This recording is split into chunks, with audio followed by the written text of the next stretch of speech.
very special guest, Ameriangel Roman. This is my dear friend, which I love very much, and I'm very happy to have you here. Thank you very much. Thank you for having me here. You know that I love you. We have been friends for a while, and this is an amazing opportunity that you're giving me to share all my knowledge and my story and share it with you guys. Yeah, used to be neighbors when I used to live in New York City, and now she's still here in New York. We are in New York, and we are in our old neighborhood. Well, we still live there, but this is still my neighborhood, but her old neighborhood. Not anymore. I would love to know a little bit to share your story. Like, how did you start it, and how did you end up here where you are right now? Well, it's a little bit. First, I'm gonna say I'm Venezuelan, so everybody knows the political situation over there. I moved back to the U.S. 12 years ago when everything was not that bad over there. I graduated there as a physician. I was doing surgery. I was doing so well, and then I moved to this country to start over. I thought everything would be great. As everybody. Yeah, like everybody. And then I suddenly noticed that I was going down, and I crashed because I was not pursuing the career that I supposed to, which was medicine, which I studied for. So in some point of my life, I have to start working, and I didn't really like what I was doing. So I have to reinvent myself in what I was looking for. And I knew that health, I already have the background in health. So I decided, let me go to something similar that I can approach here. And I started, searching or doing a research about it, and I found this health coach certification. Everybody was kind of a little hesitant to enroll me every single time that I was doing. I'm a physician. Everybody was saying, well, this is a very holistic approach. Do you know that? I was like, okay, it's no problem. And then the same question over and over. So yes, when I started the school, I decided to go for it. I realized that it was totally a different view of my allopathic medicine, whatever I learned in Venezuela about medicine, and the holistic world. So that's how my career started. When we met, I was so into the health, holistic approach and mixing both worlds, the Occidental and the Oriental, let's say. Yeah, exactly. Yeah, which is amazing because those worlds, they don't talk to each other.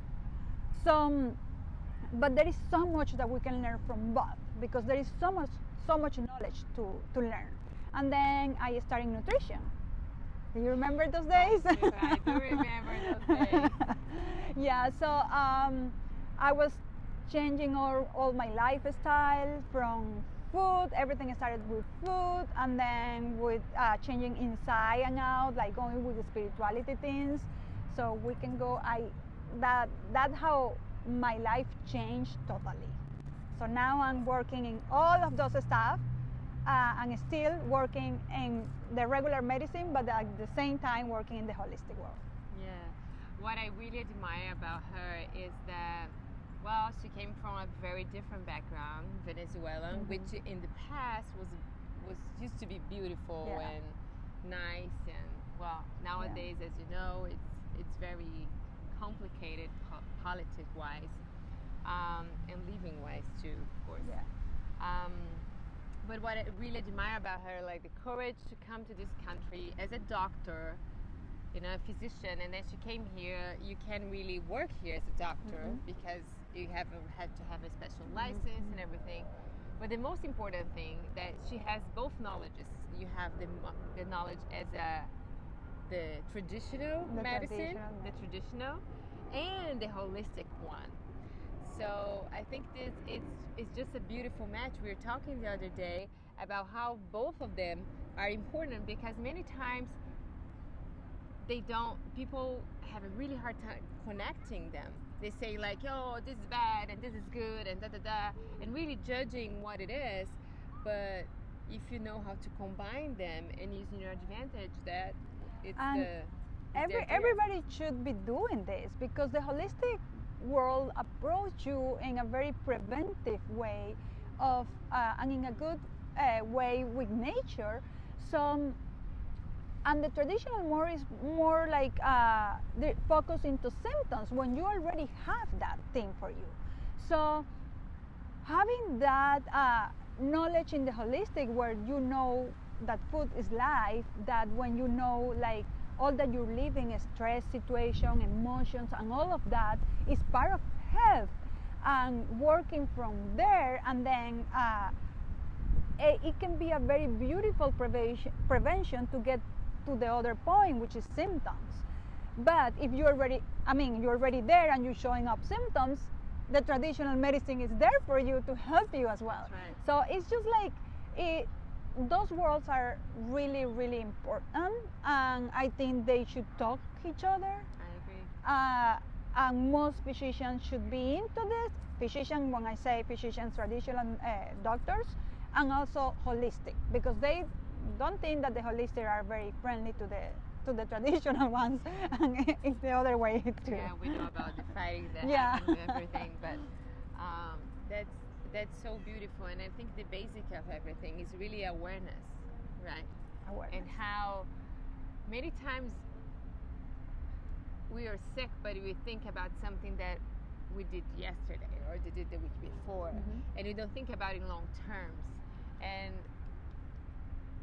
what we eat nowadays in our body is going to reflect really. No, I'm not talking about weight. Yeah. I'm talking about like in really health. It's Yes. gonna show up like so later on in your life. So I think that's why it's really important to have like a routine and taking really care and be aware of what is going on.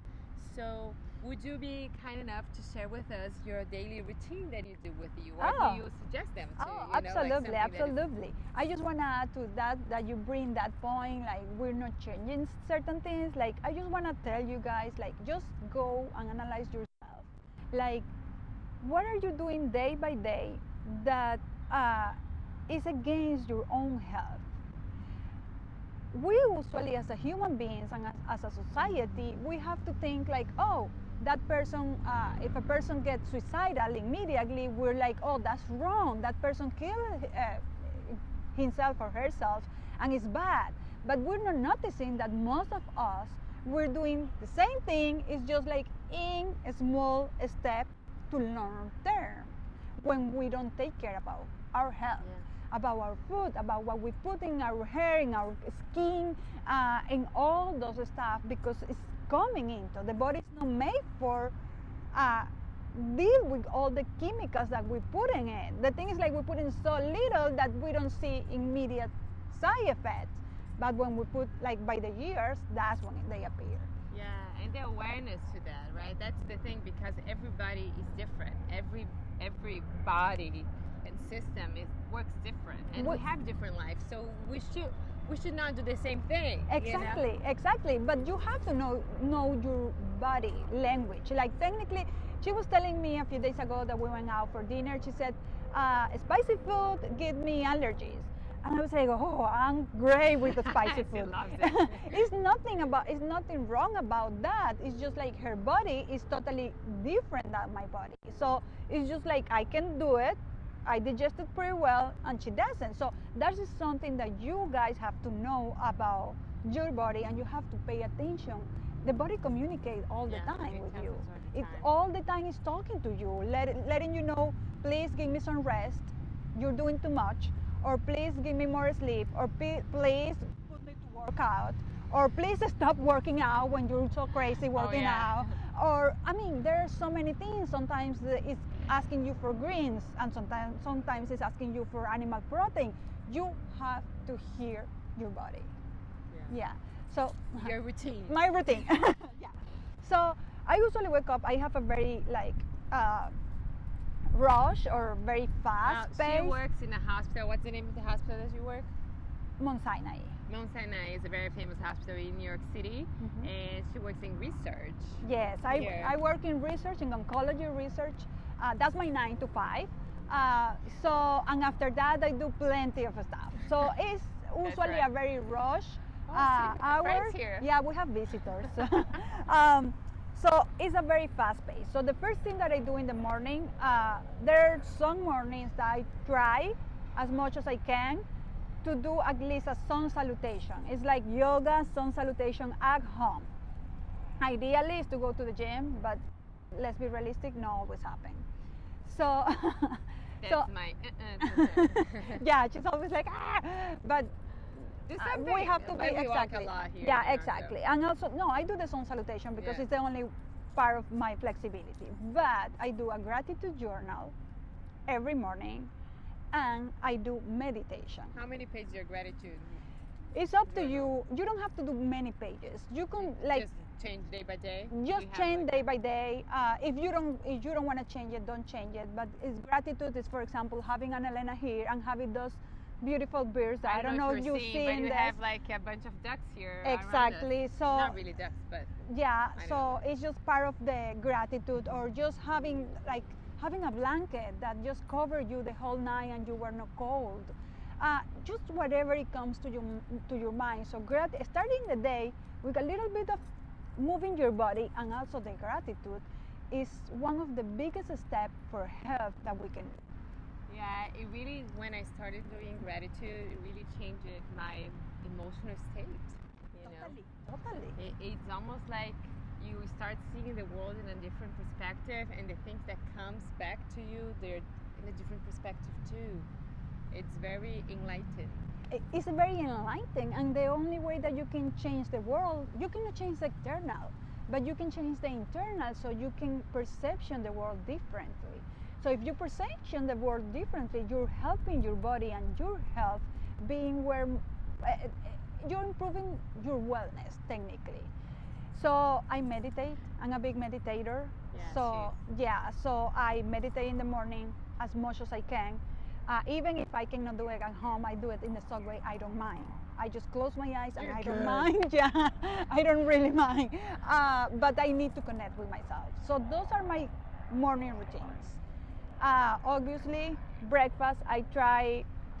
You don't have to do all of those stuff. There are days that are good. There are days that aren't. But start the day with warm water with a little bit of lemon. It's amazing. Or now is medical medium has put in there the celery juice, which is amazing too. I tried that, and it's a great way to start the day. And then you do your breakfast with regular, no processed food, no sugar.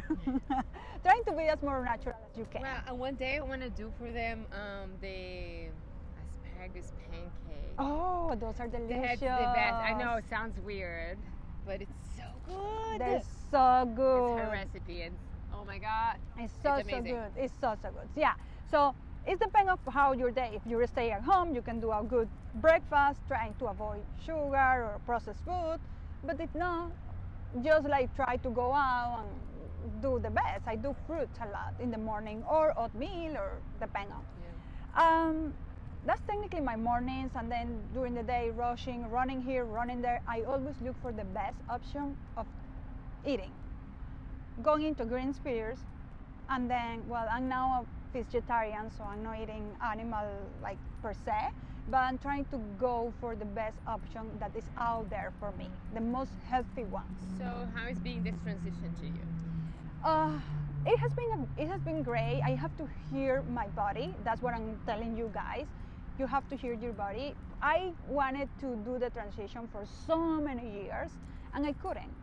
My body was craving red meat, mostly red meat. I remember once I cut the red meat because I'm going into it, and I started dreaming red meat with the blood, and I was like, So I knew that my body was not ready. So I continued eating. I just decreased the amount because we don't need that amount, the regular amount that we eat. I don't know for you. South Americans, we eat a lot of red meat. Exactly. In Venezuela, I remember that if you don't have meat, you're not eating. You're not having food. Exactly. Exactly. You're not having a meal. And you don't having a meal. So it was meat in the morning, meat in the lunch, meat in the dinner. It was just like, what? So the first thing that I did was decreasing, like the amount of meat. So little by little, and I start changing. Well, you guys in Brazil, you have a great quality of animal meat, but here in US we don't. So No, we don't. So I was very aware of what meat I was buying. I mean, if you have it, it's very expensive. Exactly. It's not something that you can eat like daily basis as we eat in Brazil. Exactly, but well, I was decreasing it, so I didn't mind. I spent a lot of money on it, but it was a small amount. It Yeah, was a good one. exactly. So that's the first transition that I did. And little by little, everything started. And one day it was cold turkey. I swear, my body was like, "You're done with animal protein until here." I just realized that I still crave fish. So I imagine it's omega-3 that is there. So I still allow myself to eat fish any single time that my body is asking for it. But the rest, I'm not even craving nothing. Like nothing. My husband cooked his piece of meat, red meat, and I'm there and I don't even really like it. But you have to hear your body. Yeah, I think it's like, this is my perspective, and I can tell yours about it. I'm very about like the balance and trying to find what is good for you. Exactly. And many times it's really, you can really change times to times, depends how much you're working. And like because being a dancer and everything, if I'm working too much, like dancing too much physically, I need different things in my Your meals diet. than if I'm just working in an office or if I'm just like filming something. But I'm really try to like throughout the week eat like all kinds of meat, red meat, fish, one day vegetarian, and the other, and see how my body feels, and then do the adjustments that it needs to be made by them. Absolutely, it's a balance. It's like something like you have to hear your body. Like everybody have different needs. Bodies it depends according where. Totally. She's totally a dancer. It depends it's on your different. age. If you're older, if you're younger, if you're a kid, Yeah. we have all different necessities. So I think be kind with yourself and Absolutely. also with people next to you. This is a big one for me because sometimes we see us like and the mind just go to the judgmental part. Like just let it go and just see. It's all good for Exactly. you, and it's very interesting when I have the emotional, like if I'm taking my acting workshop that I love and you go to all this emotional journey, I kind of need like a little bit more sugar, It But then happens. it's funny, but then when I eat, I like, oh my God, because then I eat too much. So we all go through this. Yes, We have exactly. to- we And have also to- for women, it's hormonal too. When we're getting our periods, for me, it's for sure that magnesium is required by the moment that I'm getting my period. So what I crave is chocolate. Why? Because chocolate has magnesium on it. So I'm getting or before I'm getting my period, I start the craving of chocolate. So I already know, my husband knows more than me, like, oh, it's coming. Yeah, it's coming. So it's amazing how our body talks to us, like whatever is required, to eat and bring it into the health thing. And also it's mentally as well. Like you need to help yourself to doing all those stuff. Yeah, totally. The diet has a very big impact in how our body functions, but how your mind functions and everything in your sleep. So it really depends what you eat before you go to bed. Oh, yeah. Everything has an impact. So I think what we want to try to say is just like be aware of what's going on with you and try little by little. I'm not very big fan of like big moves, like very strict one day to another, because then your body just get like wobbly and it's like I don't know what to do, and the probability is that you fail after you go to a big fail. Exactly. After you go very strict, you go okay, and then you're like you want it all, and then that's a big fail, and it's like oh my God, I did all that work and now I'm here. Yeah, it's true. Like baby steps, at least for me, work pretty good. Like I'm not pushing myself so hard, but I'm still improving myself. So I think it worked for Anelena too. So you can try that too at home. Little ones, and always like giving you a pat on the back, saying I did a good job, because we tend to be very hard on us, the most judgmental people with ourselves. So that is something important that you need to take care, which is emotional health. Being like, I'm doing this and it's better than I was before. So going now to the emotional health, how can we, what we can do like in a daily basis. I know you talked already about the journal, the gratitude journal, but to be aware of, you know, what's happening and how can I improve, because it's really, our life is a roller coaster of emotions. Yeah, and emotions, this is so important. I love the emotional part. This is, I think, my favorite, because emotions are there to tell you, they're like a GPS for you. And we tend to hide them because we think like we don't like them. And mostly when they're not the best one, like when it's sad, when it's, I don't know, anger, or when it's like we feel emotionally down. So, but emotions are the best GPS to tell you, you have to reroute yourself. Like you got lost. Let me go in another way. So emotions are there to be feel. Like let it go through your body. Let it feel it. Embrace it. Embrace it. Be there and say, oh yeah, I'm feeling this. I'm sad at this moment. I will let you stay just to feel it because it's not bad. And then I will reroute myself after I feel it completely. Don't hide it. So we have, as a society, we have the tendency to, oh no, if I'm sad, I'm not showing up. Or I try to think positively to change it immediately. That's, if you don't let them be and feel it, no matter what you do, it's gonna be always there. And whatever are you doing is piling emotions until your body develop a disease. Yeah, and then it's gonna do a big turnover on you. Exactly, it's gonna be a big turnover on you, because once the body develop a disease, because something that you were accumulating in yourself, that's gonna be another issue that you will require other stuff. So emotions are beautiful, are there to be felt, are there to tell you that you're a human being, and it's okay to process that. It's totally okay. It is okay. Yeah, it's totally okay. I'm so happy that you're here. Do you want to say anything else? Do you want to give like another tip or say something about it that you think it's very important? Well, I think for everybody, before we close, like now that I'm having here and having your audience having this, it's very important, guys, that you start thinking about yourself as part of the whole world, a part of the humanity, and your health is the health of others. Because whatever you're coming into health, whatever is around you, in some point, is gonna happen the same. Like Anelena, when I met her, she was asking me all the time all those questions about health, and now she's into it, and now her friends are getting into it too. So everybody's like, we're improving ourselves. So start from you is very important. Don't trying to change anyone. It's just you. The work is for you, and then your world around will change. It seems very easy, but it's not that simple. It's a daily work basis, and be kind and gentle. Totally. We've been knowing each other for, I don't know, many years from now, and I've seen a lot of change on her. She's seeing a lot of change on me.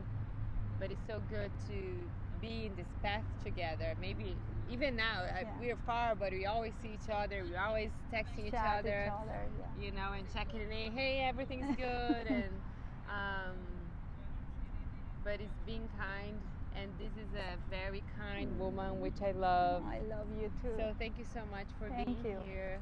It's a great pleasure. We're gonna have more conversations. We're gonna do the recipe at some point. Oh yeah. Yeah, that's my favorite. Once you sent it to me the first time, it was like, I don't know. She's like, you have to do it. It's so good. And then eating healthy doesn't mean to eating bad taste. It's amazing. You can find several things. It's so more tasty. Yeah. So much more. Well, I'll tell you something. We used to have a Friday date, right? We used to see each other every Friday. We are like out of work and tired, and so we just get together in the corner. I used to go to a pizzeria in the corner, remember? We used to go to a pizzeria every Friday, drink a glass of wine, eat some pizza, and have some talk. And now that I arrived here, she's like, oh, would you mind if you go to this restaurant in downtown? It's like, not at all. And it was like a vegetarian, but it was so tasty, so delicious. And we ate very good dessert. Oh man, that dessert The dessert was killing amazing. it. Yeah. And it had no sugar in it, but No it was sugar. the taste Yeah. was so no judgments, but try everything and Try everything and you will find what find is it. good for you. Yeah. Where can they find you? Well, I'm a big user of Instagram. You can find my name as @Ameriangel Roman. Over there is always an email that you can email me anytime, direct message me anytime. I'm always into it. I'm always trying to reply every person that texts me. And yeah, cool. Yeah, follow her on Instagram. So thank you so much, Ameriangel. Here I am with Ameriangel in New York City. She's from Venezuela, physician and health coach. Thank you very much and see you soon. Hope you like it. Bye.